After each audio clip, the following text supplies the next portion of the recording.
बाल पकने लगते हैं, झड़ने लगते हैं।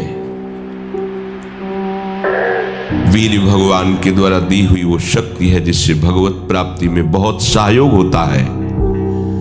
ये जानबूझकर ऐसी क्रिया करते हैं जिससे वीरपात हो। रोग न रहते हुए भी इनको बहुत सी पीड़ाएं स्वाभाविक प्रारंभ हो जाती हैं। जर्जर, दुर्बल, भागवतिक कामों में निरुत्साह, भजन करना, परिक्रमा करना, समय से उठना, समय, ये सब उत्साहहीन होते हैं। ब्रह्मचर्य में अपने आप एक उन्माद है। अब देखो जिन बच्चों ने ब्रह्मचर्य छीण नहीं किया है उनको देखो कैसे उछलते हैं, कैसे कूदते हैं, बिजली की तरह उनके शरीर में स्फूर्ति होती है, एक उन्मत्तता है, गाते हैं। क्यों? वो उन्माद पैदा कर रहा है ब्रह्मचर्य, आनंद का उन्माद। और जो ब्रह्मचर्य छीण किए होते, मक्खी उड़ाए नहीं उड़ती। आगे देख लेना, खुद आप देख लेना। जीवन को स्वस्थ, विवेकपूर्ण और प्रसन्नता पूर्वक काटने के लिए, ये जीवन प्रसन्नता पूर्वक कटे, इसके लिए ब्रह्मचर्य अत्यंत आवश्यक विषय है। प्रार्थना मान लीजिए, यदि आप जीना चाहते हैं सुखपूर्वक, किसी भी स्थिति में 20 वर्ष तक ब्रह्मचर्य नहीं टालना चाहिए।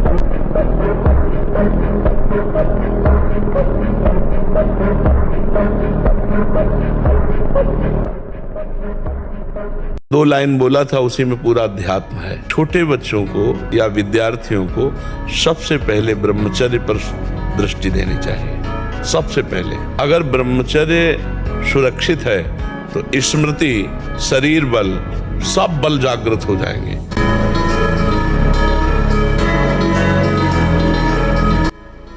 चाहे भजन मार्ग हो, चाहे संसार का मार्ग हो, अभ्यास योग युक्तेन चेतसा नान्यगामिना। हारना किसी को पसंद नहीं, किसको अच्छा लगता है हारना? तो फिर अभ्यास में प्रमाद क्यों किया? तुम्हारे शरीर में अगर ब्रह्मचर्य है, तुम्हारे शरीर में अगर व्यायाम की स्फूर्ति है और अभ्यास है, तो किसी भी मार्ग में जाओ, विजयी ही विजयी रहोगे।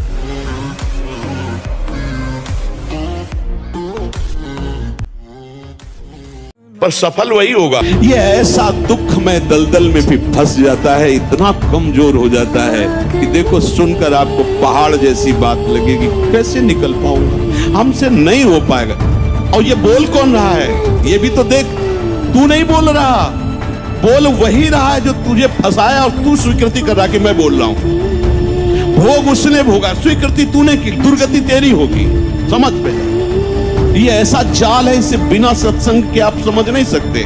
तो समझ, तो तेरे ही दस्तखत से, तेरी ही स्वीकृति से तेरी दुर्गति हो रही। स्वीकृति बदल। मन को इतना निराश नहीं कर देना चाहिए कि अब तो मैं हार गया। नहीं, हम हर बार हारेंगे, पर हर बार हम जीतने का प्रयास करेंगे तो जीत जाओगे। ऐसा कोई नहीं, काम क्रोध लोभ मोह मद मत्सर, जो हम जीत ना सके। बस हमारे साथ भगवान हो, भगवान का आश्रय, भगवान का नाम, भगवान की चर्चा, पवित्र रहो।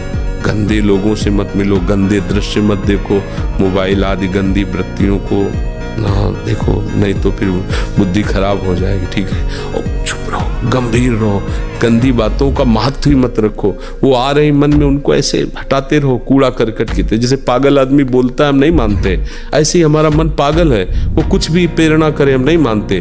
बस सोचो, रक्त की आखिरी परिणति वो है वीर, और आप क्या कर रहे हैं? रोज कई बार, आपका परिणाम क्या होगा? अगर रोज वो खून निकाला जाए तो आदमी की हालत क्या हो जाए? खून की आखिरी परिणति है। अन्न रस जो हमने पाया, उसकी परिणति धीरे धीरे परिवर्तित होते हुए मांस, मज्जा, रक्त, वो आखिरी सप्तम धातु है वीर। और उसके साथ ऐसा खिलवाड़, कैसा जीवन होगा आपका? और सबसे बड़ी बात यह है कि आप 1 महीना ब्रह्मचर्य रह के देखो, आप में कैसा जोश आता है। जिसको त्यागने पर तुमको इतना आनंद आता है, उसको रोकने पर कितना आनंद होता होगा। उसमें ब्रह्मचर्य एक ऐसी शक्ति है कि जिधर प्रयोग करो उधर काम करेगी, जिधर प्रयोग करो।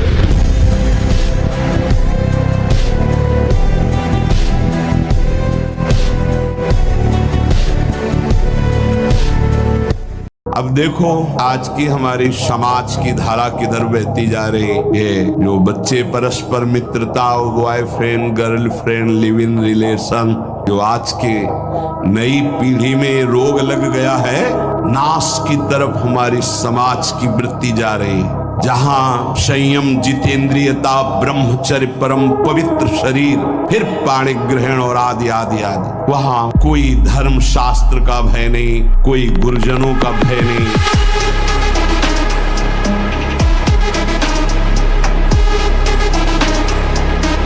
अब हम कैसे बताएं, पता नहीं कैसे बुद्धियां मतलब भ्रष्ट होती चली जा रही हैं। निर्बल जीवों को मार के खाने से कोई तो क्या प्राप्त कर लोगे, क्या प्राप्त कर लोगे? नमक रोटी खाओ, संयम से रहो, दूसरों की सेवा करो, भगवान का नाम जप करो, और ये मत सोचना कि अर्थ प्रधान जीवन होना चाहिए। यदि हरि का आश्रय ले लिया ना, अर्थ खुद तुम्हारे चरण चूमेगा।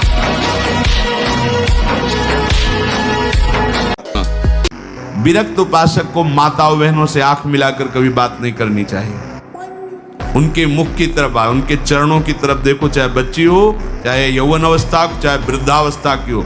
विरक्त साधक को कभी एकांत में माताओं बहनों से संभाषण नहीं करना चाहिए, बीच में किसी को डाल, और दूसरा साधक को खड़ा हो, नहीं बाहर निकलो, बाहर अगर बात ही करनी तो मैदान में करो खड़े होकर के। और क्या बात करनी है, हम भगवत प्राप्ति के मार्ग में चले, हमें क्या बात करनी, बहुत सावधान रहना चाहिए। भोजन इतना पाएं जो सुपाच्य हो और शौच पूरी साफ हो जाए।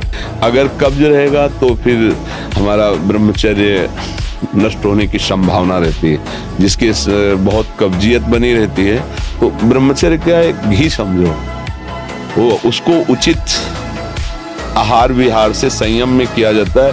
पहले नाम रखे जाते थे, राम कुमार, शिव कुमार, कृष्णदास, ऐसे, और अब क्या नाम, गप्पू पुलप्पू, जब तक क्या नाम, मतलब उनका कोई अर्थ नहीं, कोई महत्व नहीं। ये माया का खेल बड़ा विचित्र है, फंसाता चला जा रहा है ऐसी जगह जहाँ कहीं भी, अरे नारायण नाम पुत्र का रख दिया तो उसको भगवत प्राप्ति हो गई। अंतिम समय याद आ गया पुत्र की और बुलाया नारायण, तो भगवान के पार्षद आ गए, कथा है, बचा लिया। अगर हम परिवार में भगवान नाम रखें, थोड़ा नाम कीर्तन करें, भगवत चर्चा करें, और बच्चों को बैठाल के संकोच न करें।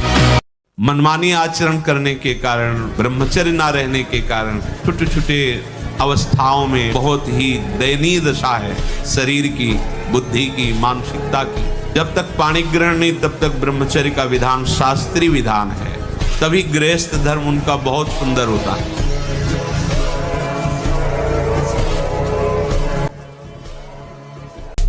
वो इतने पहले चाकू निकाली और रखा, बोले इसको जानते हो? हाँ जानते। फिर पिस्तौल निकाली, ऐसे रखा, बोले इसको जानते हो? हमका हमारे पास कमंडल रखा था, ऐसे खोला और गंगा जल, हमका इसको जानते हो? हमका केवल हम और तुम है, वृंदावन में है, एक शब्द का मिस्टेक ले, हमका केवल हम और तुम है।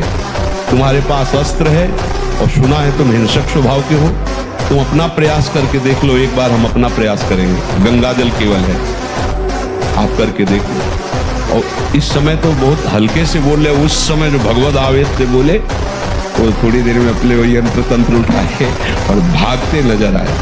हमारे पास भगवान का बल है।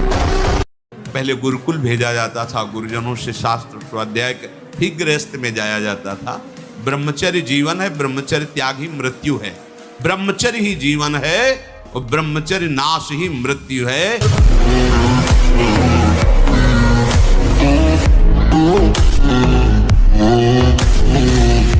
हमारी दुर्गति का प्रधान कारण विषय चिंतन है। इसलिए भगवान ने कहा है कि जो मेरा चिंतन करता है निरंतर, उसके लिए मैं सुलभ हो जाता हूं। अनन्य चेता सततम यो माम स्मरति नित्य साहा तस्याहम सुलभा पार्थ, मैं उसके लिए सुलभ हो जाता हूं। अब यहां ध्यान देना है कि विषय क्रिया नहीं हुई, लेकिन केवल चिंतन आपके हृदय को बर्बाद कर देगा। इसलिए कहा गया कि एक क्षण भी भगवत चिंतन छूटा तो हानि हो गई। ऐसे संस्कार गलत अंदर डाल देगा, वो जलाते रहेंगे। मन जो है ना, ऐसी स्थिति पैदा कर देगा कि ये ज्ञान विज्ञान आपकी समझ में ही नहीं आएगा।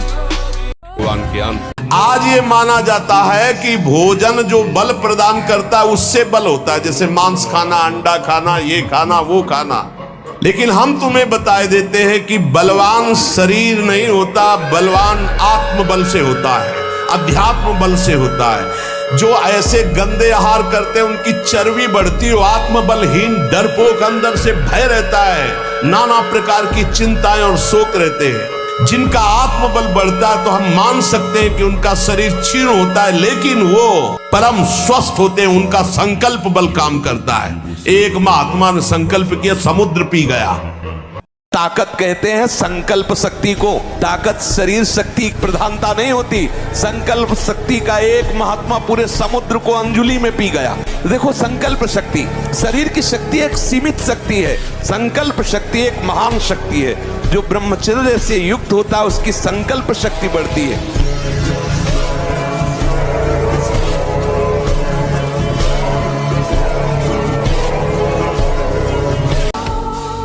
जब दीर्घ काल तक निरंतर भगवत चिंतन का अभ्यास किया जाता है तो दृढ़ भूमि वो इतना पक्का हो जाता है कि फिर आप छोड़ना भी चाहो तो नहीं छोड़ सकते। जैसे विषयी पुरुष भले कहीं भागवती के स्थान में भी बैठा हो पर वो अपना ही दृश्य देखेगा, अपना ही चिंतन करेगा। ऐसे भागवतिक पुरुष भले ही वो विषय प्रपंच में बैठा हो लेकिन वो अपना ही दृश्य देखेगा, अपना ही चिंतन करेगा। अधिक भोजन करने वाला कभी प्रसन्न नहीं रह सकता। और बड़ी विचित्र ये जिह्वा है, ऊब गए भगवान। रोज इसे पाओ लेकिन रोज ले ले पदार्थ, पेट बढ़ता चला जा रहा है, मांस पेशियां बढ़ती चली जा रही, कब्ज बढ़ती चली जा रही है, और जिह्वा खाते खाते बूढ़ी होने जा रही, फिर भी और खाओ और खाओ। पता नहीं कब तक खाओ खाओ खाओ। पूरे अनंत जन्म व्यतीत होते जा रहे, खाते रोज विचार, नए विचार, आज ऐसा हो तो आज ऐसा हो, आज इसका चिल्ला हो तो आज उसका, मतलब पूरा बैठे बैठे। ब्रह्मचर्यहीन के लक्षण, जिन्होंने ब्रह्मचर्य का नाश किया है, अपने आप जांच लेना। उसके अंदर बार बार काम पीड़ा जागृत होगी, उसका विचार कामाशक्त होगा, पहला लक्षण। बस उसकी बार बार वृत्ति काम की आएगी, बार बार पीड़ा हृदय में काम भोग की प्रेरणा देगी। वो इतना असमर्थ होने लगता है कि आंख मिला के बात करने की भी हिम्मत नहीं रह जाती उसमें। दोपहर की तपती धूप में पंडों की छतरी के नीचे और रात्रि में वही घाटों, थोड़ी देर भिक्षुकों के बीच में बैठ जाना, जो मिला मिला नहीं तो हर हर महादेव, शांत। ब्रह्मचर्य और संयम का बड़ा बल होता है। कभी निराश हताश और ऐसा नहीं कि चलने लायक नहीं, ऐसा कभी अनुभव जीवन में नहीं हुआ।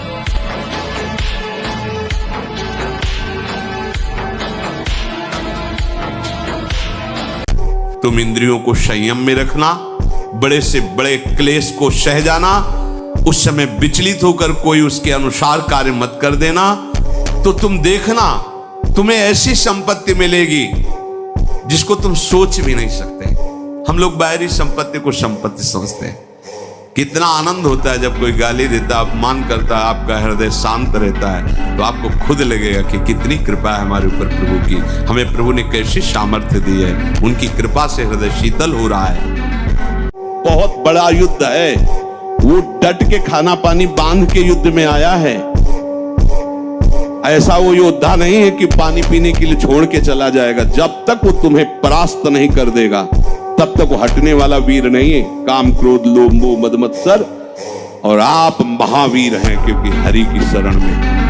अगर नाम चल रहा है और ये जाल बुनकर फंसा भी लिया है तो कुछ भी हमारे संस्कारों को नहीं बिगाड़ पाएगा। ध्यान रखना, नया संस्कार ये पैदा नहीं कर पाएगा, हमारे अंदर निराशा पैदा नहीं कर पाएगा, ये भोगाभ्यास दृढ़ नहीं कर पाएगा, ये हार जाएगा।